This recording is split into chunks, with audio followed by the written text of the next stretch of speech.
Let's get into the agenda check, Noah. It's a good agenda check this week.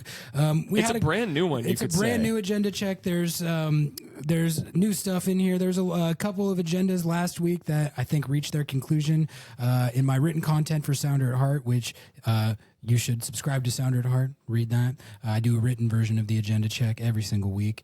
But I declared the Rusnak is terrible agenda to be fully dead, which I did see a little bit of pushback on someone was trying to contend that the Rusnak is terrible agenda was like not a thing. They've clearly never been on Twitter. Yeah, but it was a tweet that I saw. And I mean, I'm just, they were saying like it was a good faith debate about his DP versus TAM roster status, which that was a good faith debate. We had that good faith debate on this show. The people who we're having that debate. We're having it in good faith, but there was a lot of Rusnak is terrible takes out there. In fact, Noah, I saw one tweet from someone who said Rusnak is the worst sounder of all time. That's insane. Of all time. That's a crazy take. I know. I realize one tweet is not like you can't generalize a whole subset of people who have a take based off one tweet. But I mean, that type of stuff was out there. This is a team, Noah, that had Emmanuel Cecchini on it at one point. Yeah. I mean, Rusnak, whatever you want to say about him, like worst sounder of all time. I mean, it's just, it got over the top. But that agenda. Shaori Joseph. Do you remember Shaori Joseph? I mean, Shaori was actually pretty good, wasn't he? But he just famously got started at striker in the playoffs when he was like a defensive mid. That's right? true. Yeah, I guess he wasn't that bad. I don't know. Maybe I'm misremembering. We could go through the list. There's that guy who was friends with Oba. I can't remember his name. You remember that guy? Like so. I mean. Even before Rusnak turned the season around this season, he was nowhere near that discussion. The Jordan Morris is the number 9. I think that agenda is over. So we've come up with, I got 4 written down here. So let's get into it. The first one, the John Bell should get more minutes agenda. Ooh. I have this marked agenda status intriguing. Yeah. He got my attention. He's only gotten a few hundred minutes this year, but I feel like he's played pretty well defensively, and he scored a goal in this game, and that's like an element of his game that he might have more of than Jackson Reagan and Yamar, who I think are Yamar is a decently goal dangerous center back. Jackson Reagan, he just scored his first MLS goal a couple weeks ago. A banger. It was a great goal, but that's an element of his game that I feel like is not fully refined or part of his game as much yet. John Bell, this was his like 3rd or 4th career MLS goal already, and he only has had one season, I believe, where he really played a full complement of minutes when he was with New England. Last year with St. Louis, he didn't really play all that much at all. So what a get-back game for him, though. Yeah, against his former team, he was talking about how he decided not to celebrate. So this CB group looks strong right now. I still think that Yamar and Jackson Reagan, whose form I think has improved the last few weeks, that's your first choice pairing. In a first choice 11, but John Bell, that's great depth to have, and also Nathan, we forget, but Nathan was considered a pretty solid upper tier starting MLS CB when he was on the Earthquakes. So it's looking like a strong and deep center back group, and I think John Bell, he's shown enough, not just because of the goal, but how he's played defensively, that maybe he should be in the rotation a little bit more. Yeah, it's so nice to have that rotational depth too. Like the only game that I really remember him playing kind of poorly was that Houston game, that 2-2 draw back in June. But even then, it really wasn't that bad of a performance. And there's been times where we've seen Jackson struggle, and if you know that you can slot in John Bell and maybe even have a little bit more attacking presence and threat, like that's so nice to have. Like it is honestly a blessing to have such a stacked CB room, and led by Yamar, who's like genuinely one of the best CBs in the entire league.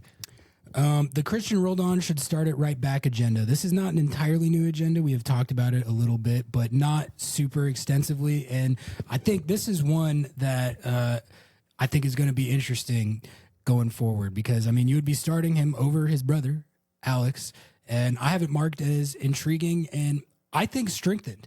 The more I've thought about this, the more I think that this is actually a great idea for the first choice 11. With De La Vega getting healthy and the kind of logjam you have in the attack in the front four, I think this is the way to get him on the field, first of all. And, I've alluded to this before, but I also think that fullback is actually like perfectly tailored to his kind of two-way skill set. Absolutely. He can use those attributes that he's honed as a right mid, the same attributes as well that he honed during his time as a defensive mid. And, the energy and the work rate that you always know Christian is going to bring. I think it's actually tailored pretty perfectly for the position. And when you have all your weapons healthy in attack, I think this is how you get him in the starting 11. And I don't think that you can have a starting 11 without Christian in it. Yeah. Both because of what he brings on the field and in terms of his leadership and his presence. So, I was against this at the start. I will say, when they first started doing the Christian at right back thing again, I was like, okay, I mean, we're doing this again after having already done it 5 years ago. It was a good novelty thing at the time, but you're taking him out of his best position. It's okay as a temporary thing, or if he has to drop back there during a game, but as any sort of long-term starting position, no. And that's how I thought of it for a long time. But I got to say, the last couple weeks here, I've come around on it. And not only have I come around on it, I think if I was making an ideal 11, I think I would put him. I would Easily. put him there. Yeah. No, dude, he's looked so good there, and he's so much more dynamic than Alex. And not to say that Alex isn't good in that position. I mean, he was one of the best last season, but the way that he'll just get up the field, he has that attacking minded positioning as well. So if he gets caught up the field, he's not really in the way of anyone. Makes really good interplay with everyone and will track back. I mean, dude, he has to be on the field, and I'm loving this right back rolled on thing. I will put a caveat. I know you're the official agenda setter, in terms of levels. I would do, this is near completion. This is near cooked. This is near it's gotta be, because he's starting there game in and game out. And I think Brian has realized this is the spot. Yeah. It's definitely one worth keeping tabs on going forward. I'm curious to see if they keep rolling with it. Okay. This is a good one. I actually learned a lot in my research regarding this next agenda. I'm just reading this on the paper, and I'm like, oh boy, this is going to cause some stir. The RBW should start at left back over Nuhu agenda. Okay. Now, when I first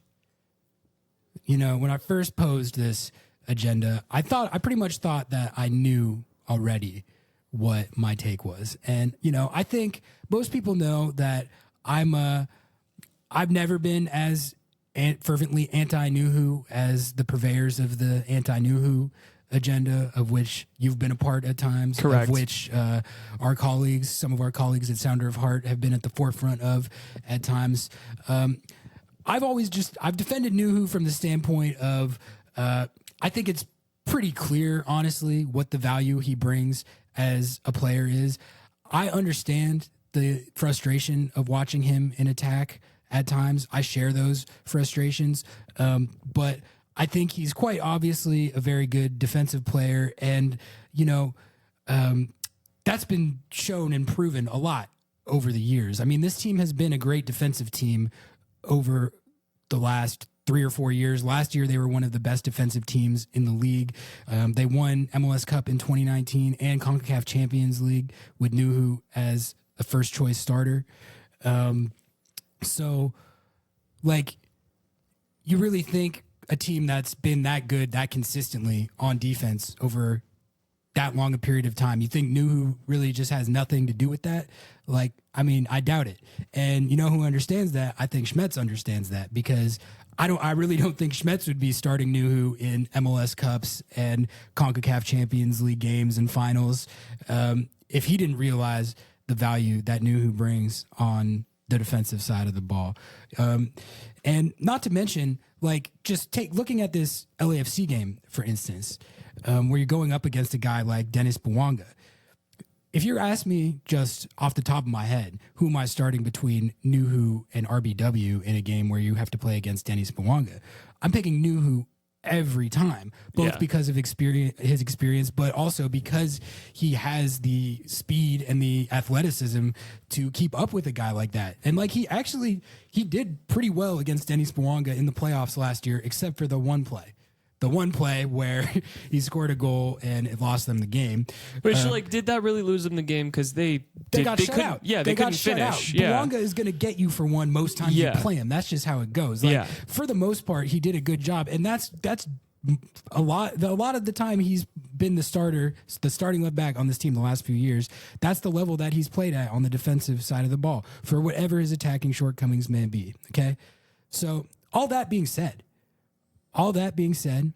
I decided to look at the metrics, the underlying numbers for both Nuhu and RBW. Because I looked at Nuhu's first to see if it would validate what I was saying. And I looked at Nuhu's underlying metrics for, obviously his attacking underlying numbers are terrible, but like that's not his role. He's a defender first and foremost, and his defensive metrics are all pretty good. Some of them are very good. And so I was like, okay, I think that basically supports what I'm saying as far as, I was going to advocate for Nuhu being the starter over RBW for the time being.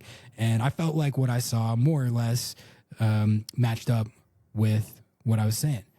But then I looked at RBW's metrics, and they're even better than Nuhu's, his defensive metrics.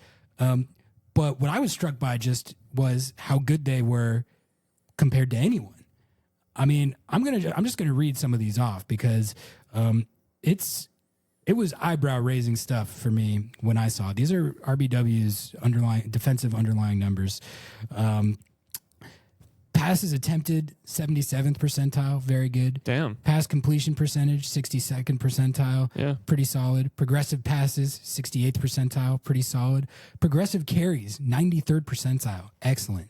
Successful take-ons, 96th percentile, excellent. Touches, 49th percentile, but I don't really think that matters as much. Progressive passes recorded, 87th percentile, excellent. Tackles, 91st percentile, True. Excellent. Interceptions, 71st percentile, really good. Blocks, 99th percentile, wow. Elite. Yeah. Clearances, 81st percentile, very, very good.